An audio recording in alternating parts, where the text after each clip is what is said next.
আগামী 12 এপ্রিল বিকেল 3:30 পিএসএল এর দ্বিতীয়তম ম্যাচে মুখোমুখি হবে বাবর আজমের পেশোয়ার জালমি এবং সাউথ সাকিলের কোয়েটা গ্ল্যাডিয়েটর্স।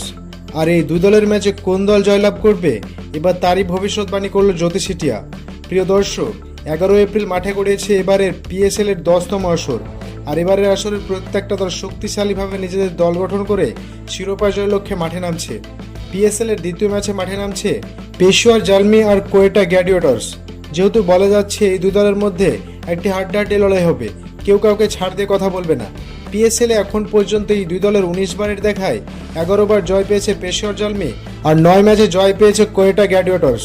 যদিও এই দিন মাঠে যে ভালো খেলবে তারই ম্যাচ জেতার সম্ভাবনা বেশি, কিন্তু বর্তমানে শক্তিমত্তার দিক দিয়ে এই দুই দলের মধ্যে কোনো দলই কম শক্তিশালী নয়। আর এবার এই দুই দলের লড়াই কোন দল জিতবে জানিয়ে দিল জ্যোতি সিটিয়া। প্রিয় দর্শক, জেনে রাখা ভালো, এই জ্যোতি সিটি এর আগের আসরে যতগুলো ম্যাচে ভবিষ্যৎবাণী করেছে তার প্রায় সবকটি সঠিক হয়েছে। আর এবার এই পিএসএল এর 10তম আসরের দ্বিতীয়তম ম্যাচকে নিয়ে ভবিষ্যৎবাণী করেছে জ্যোতি সিটিয়া। জ্যোতি সিটিয়ার ভবিষ্যৎবাণী হতে জানা যায় এই ম্যাচে বাবর আজমের পেশোয়ার জালমি জিততে চলেছে। প্রিয় দর্শক, পিএসএল এর 10তম আসরের দ্বিতীয়তম ম্যাচে কোন দল জিতবে বলে আপনি মনে করছেন তা অবশ্যই নিচে কমেন্ট করে জানাবেন। ধন্যবাদ সবাইকে।